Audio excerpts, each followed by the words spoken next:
Hi everyone, I am Dr. Ken Sable. And I'm Sabine Ramsey. Welcome to The Shift. So today we are going to talk about procrastination, and we have Mia with us who's going to share her experience of that. Welcome, Mia. Hello, hi. Hey Mia. Hey, how are you? Pretty good. How about you guys? Good, Good. thank you. So can you share with us, please, the issues that you're struggling with? I feel like I cannot accomplish a task unless I have the looming threat of the deadline in my mind staring me down. Whenever there's still like a week before something needs to be completed, I cannot summon the motivation or inspiration to just accomplish it and be done with it. And I know it's taking up so much space in my brain and I want to just do it, but I can't do it. And of course, some of that time is spent contemplating like, oh, well, the best way to accomplish the task would probably be this, or maybe not that. So a lot of it is just brainstorming methods. And so it's not that I'm not doing anything, I'm just not finishing it. Or even when it comes to like my apartment or something, the motivation to like do my dishes or clean up all the time is not there. Like I clean when I'm going to have somebody over. So without that threat, it's just hard to like stay in a routine. Well, that's very interesting. Thank you, Mia. So Ken and I will discuss this and we will bring you back afterwards. Sounds great. Thank you. When I think about procrastination, I as a therapist, I first want to help the client look at how procrastination is often about avoiding. And so what's being avoided? Whether it's a question about worrying, whether they are attempting to, as she said, have a perfect solution to the problem. So she's focused on, is she focused on a perfectionistic sort of view of how she might want to try to solve a problem? I would first look at the cost and the benefit. The benefit is you get to avoid something that's perhaps discomfort or uncomfortable. And then what is the cost? What is she avoiding? And is she avoiding reminding herself that she cannot be with discomfort? So she's confirming a negative belief that she might have about herself, that she can't experience discomfort, which may in fact not be the case. Yeah, so that's where I would want to begin. As a coach, I see that a lot with people that are highly driven and they're very intelligent, but their drive comes from within and they don't really know how to turn that into action. That's why they then go into the brain and think like, oh, what if I do it like this? Or what if I do it like that? A lot of time it's seen as, they're just lazy, but they're not lazy at all. They have a lot of drive within them. They just don't know how to convert that into actual actions. And what you said with the sitting there and looking at the feeling that they have, that's something that I usually do as well with my clients, that they need to take a step back and just allow whatever is coming up to come up in terms of feeling. Sometimes there might even be some kind of anxiety behind it. And the minute that they let this feeling come up and they realize that it's possibly a bigger thing, then they can maybe meditate or do something like that to sit with that feeling and not push it away. So I think this is the work that I'm more interested in, is can that person become more aware of what's happening in the moment, what's happening in their consciousness. I think mindfulness and awareness is going to be effective in also having them recognize what's the deeper threat, what might be the core issue. In other words, what is the meaning that the person or the client is attaching to procrastination? In other words, might there be a deeper core belief about themselves as far as whether there's a helplessness component, whether there's a defective component, whether there's a failure component, and the way that I would look at it as a therapist who's interested in sort of the mind and the body and how those are integrated is I would really want them to be able to first be able to identify what that core belief might be. So that awareness in the consciousness of that awareness is where I believe the transformation is going to take place. Less in the effort. I really believe the awareness of the core belief in the present consciousness is where the transformation can take place. And then they also sitting there and not judging it as well. Right. Why if the feeling arises and like, oh, I really don't want to, I'm doing it again, that I can't get my act together until there is a bad deadline. And right. It's also in some of my clients, I have noticed whilst coaching that some are really scared of success. What if I actually succeed? Right. They wouldn't know how to deal with that then. Right. Not necessarily being scared of failing, but being scared of being successful as well. Exactly. And sometimes, to be honest, people just have, they look at a task and it's so overwhelming because it's so big. That's why they try to avoid it. And another strategy is also to just take it into bite sizes. Right. Take a big task and see how can I divide this up into a lot of small steps. Right. And is the big task something that is solvable or knowable? Often my experience with worrying and the anxiety around worrying is that people are trying to solve something that is not solvable. So what is solvable today?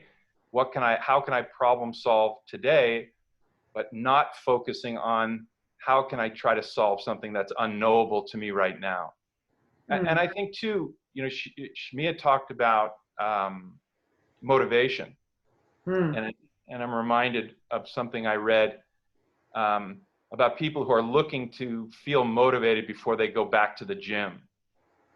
And we don't often feel motivated before going back to the gym. Motivation comes as a result of going to the gym, seeing the weight come off, seeing our bodies transforming. That's what really leads more to motivation. It's not going to come through the window and land on us and get us to the gym. And then there are also some little adjustment that one can do by if you use a different language, thinking about, oh my God, I have to do this, and the phone rings, and then you say, sorry, I can't talk to you because I have to finish a report or something that you don't really like doing. If you choose to say, I choose to finish a report, and therefore I have to hang up, that already changes your mindset a little bit. Right. So I think it's really about having the client become more curious about what the procrastination means and being willing to explore it from a place of curiosity versus judgment. We can ask the question, why can't I do anything? Or what's the procrastination about? Those are two really the same questions, but said very differently. So can she become curious, and can she begin to explore, one, what might she be avoiding?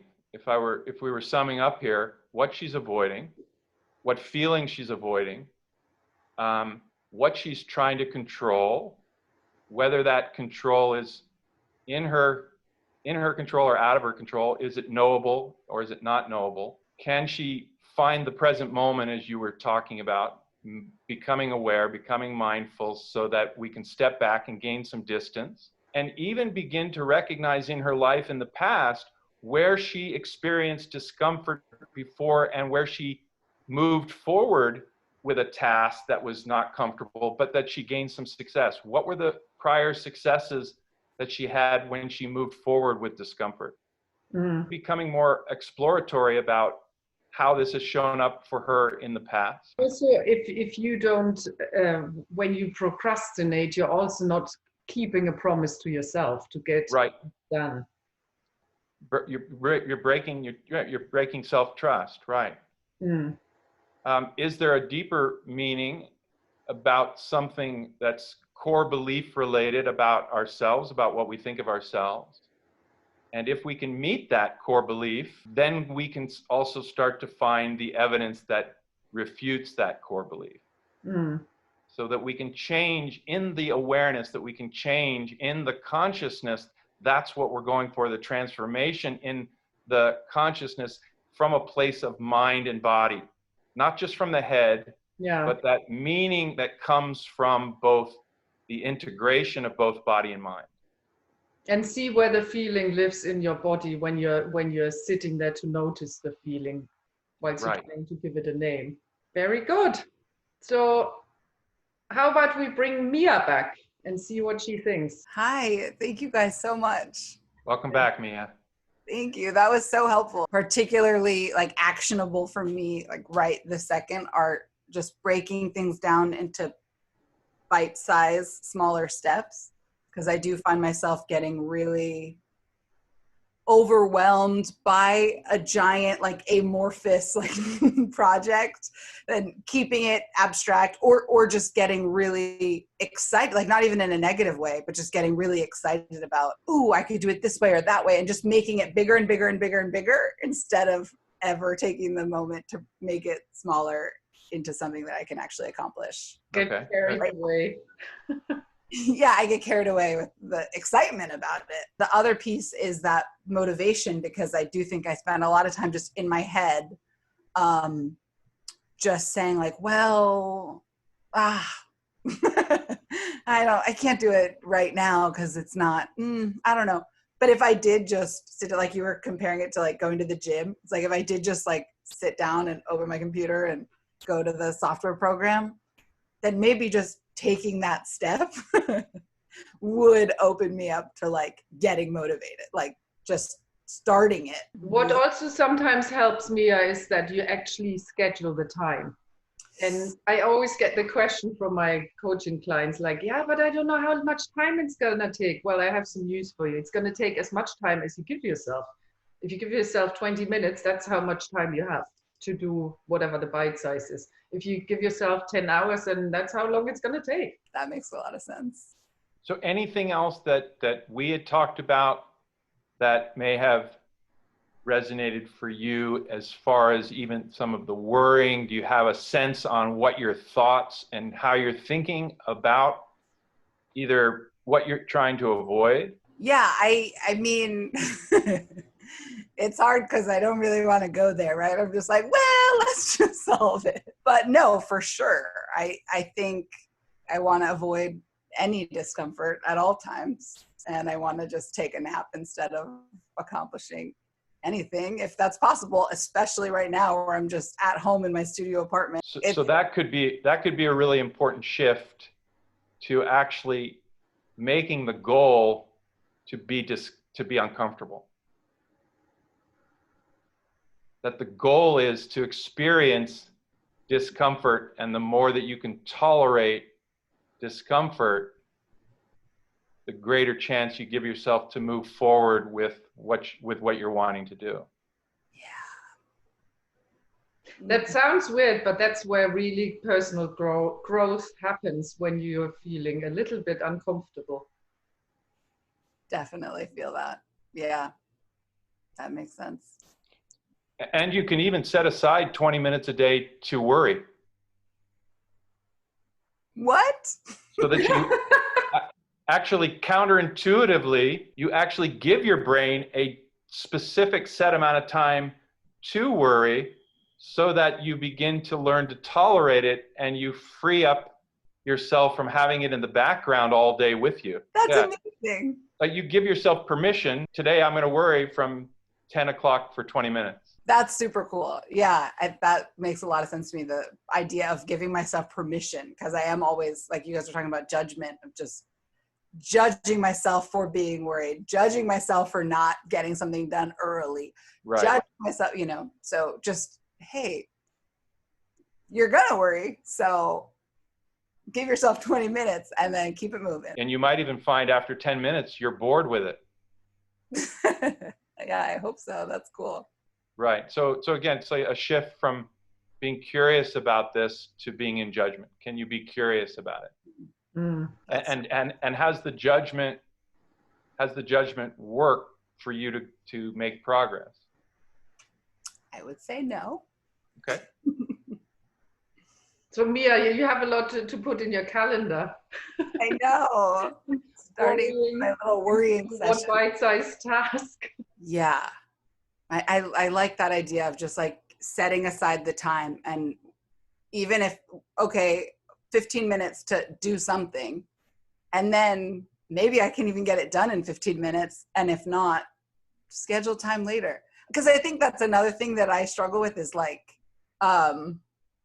just the idea of like, I don't even know how long it's going to take that you were talking about. So, you know, I don't know how long it's going to take, so I'm not going to do anything. I'm going to take a nap. Right. The other thing with perfectionism is also that because you want it perfect and you have that time frame, you can work on the rest later. But if you try to get the 80% done in the time frame that give yourself for that chunk of work, then that might help too. And again, Yes. are you trying to solve what is not knowable? Right now, you're trying to know how long something is going to take, and you don't know how long it's going to take.